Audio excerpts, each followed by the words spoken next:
त्रिकुटा पर्वत ते सजाए माता भवन प्यारा।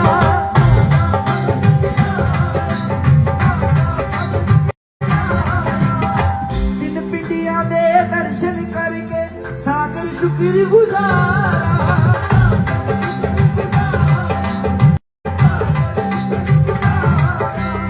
भैरो बाबा नू देख के मत्था, भैरो बाबा नू देख के मत्था, वापस कटड़े आवा, वापस कटड़े आवा, वापस कटड़े आवा।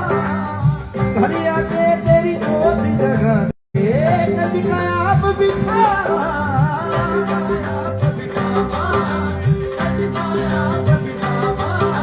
मैया राती तेरे नाल जुमा मैं तेनू